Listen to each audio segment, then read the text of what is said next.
have learned to move from concepts to actions. We want to revitalize the Nairobi Inland Container Depot. The challenges that we face here are urgent. No single person is going to succeed alone.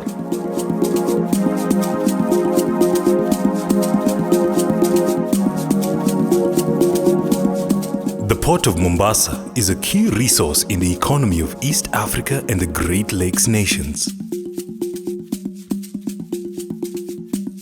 The port is the gateway to Kenya, Uganda, Rwanda, Burundi, South Sudan, Northern Tanzania, Eastern Democratic Republic of Congo, and Ethiopia. Statistics indicate that the hinterland region served by the port is the second fastest growing region in the world economically. However, it is one of the most expensive regions in which to do business, partly because of delays and inefficiency both at the port and along the northern corridor. Sasa na system zikikuja zikienda inakuwa sasa ni shida pale getini, hamtoki. Gari zote unapata zimefunga foleni, hakuna gari inasonga.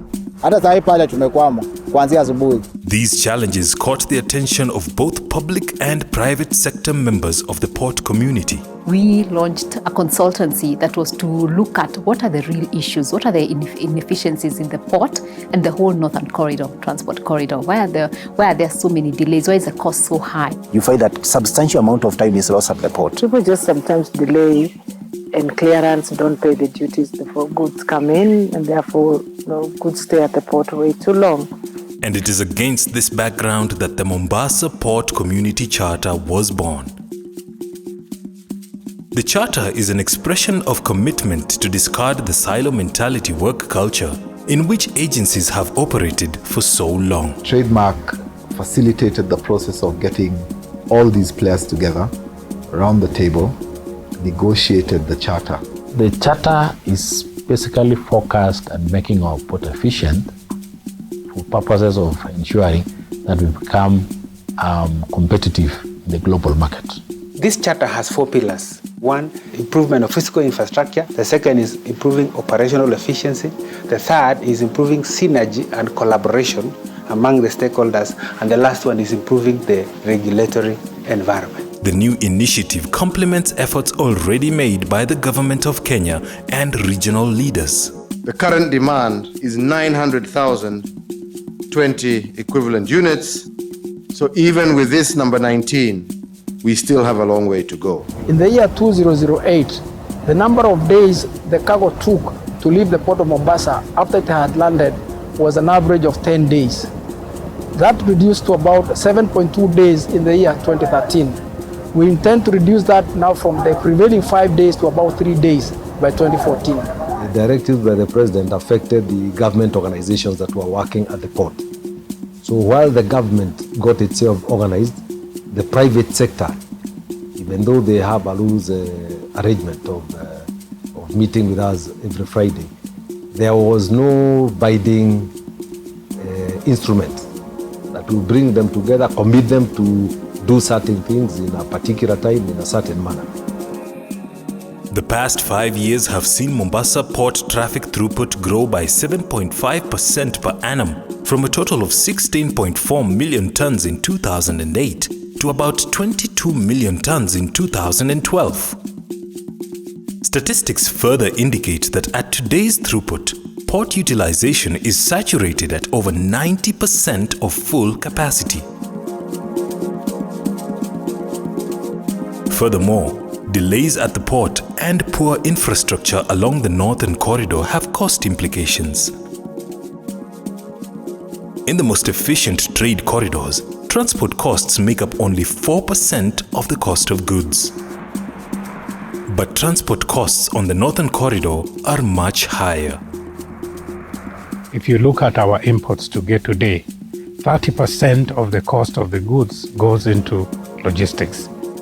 Those high costs are then passed on to the consumer. It used to take about 8 days to transport goods from the port of Mombasa all the way to Malaba. It has reduced to between 4 to 5 days. And we actually expect that if everybody takes their roles seriously, as per the port charter, then we believe that it will be able to even reduce that to between 2 to 3 days.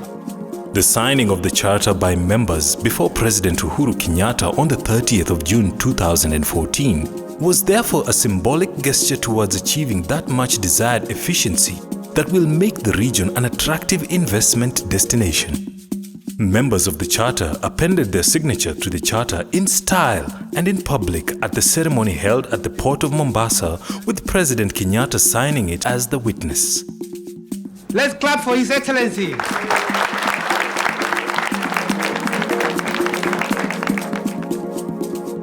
And indeed, we cannot let the charter that we launched today become yet another document that gathers dust in some forgotten office. We must and we will hold each other accountable. Each signatory has certain obligations and targets to meet. As Kenya Pipeline, our commitment is to ensure that we enhance the capacity of the pipeline network system, the storage and the technology. Our commitments as KRA are to reduce cargo clearance time to a maximum of 24 hours. As KEPS, we are committing that within the next 1.5 years to 2 years, we will build a fully fledged laboratory in Mombasa.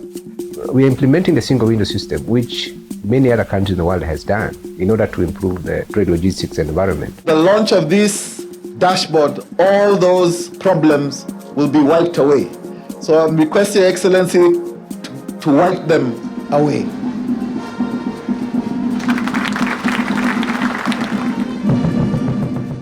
The authority is in charge of monitoring the dashboard and coordinating the implementation of the action agreed upon by all the stakeholders. The Kenya Maritime Authority will depend on the dashboard to identify where the delays in the cargo logistics chain have occurred. The charter is basically focused on infrastructure, lowering the cost of business. We fully support that as the Kenya Ships Agency Association. We want to bring more cargo into Kenya. We want to lower the cost, and all our members are behind this initiative. Speaking as a Ugandan business person, I see this charter will bring a lot of efficiency on the northern corridor. We are happy about this charter because it will reduce the cost of doing business. We've had barriers along the way removed, dismantled. We've had better transit times than we've seen ever before.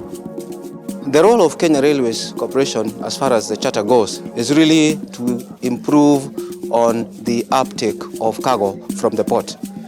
Now, the standard gauge railway is a game changer. One train will carry 200 containers, which is about 100 trucks on the road.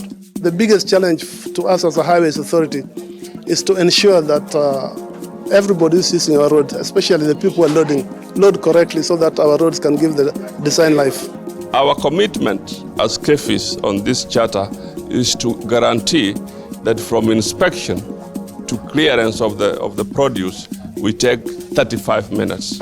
Under this charter, the Kenya International Freight and Warehousing Association will enhance training for its members in order to achieve top high-level efficiency for the delivery of cargo within the region.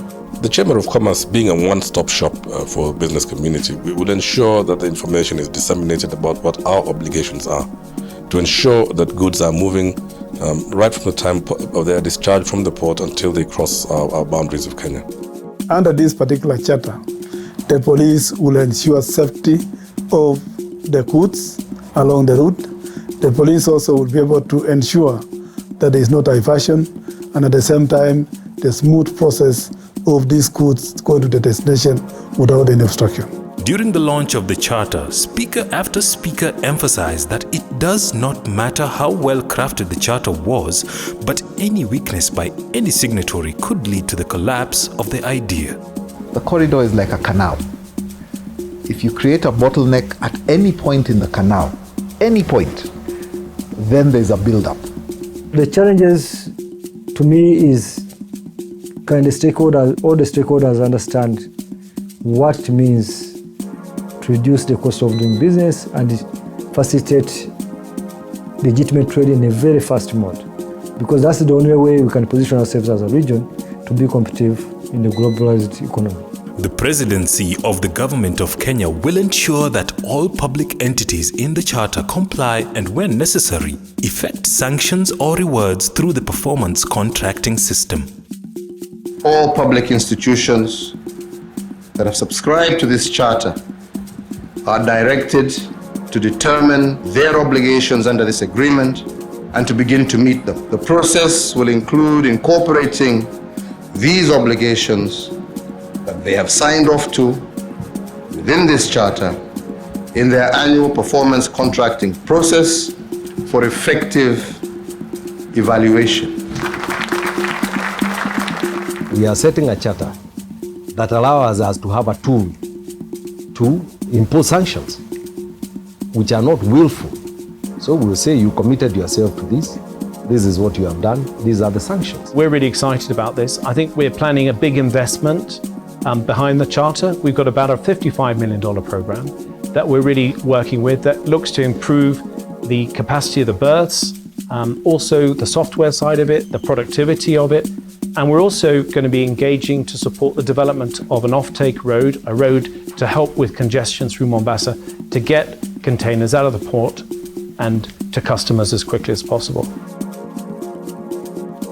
And this is the full list of the signatories.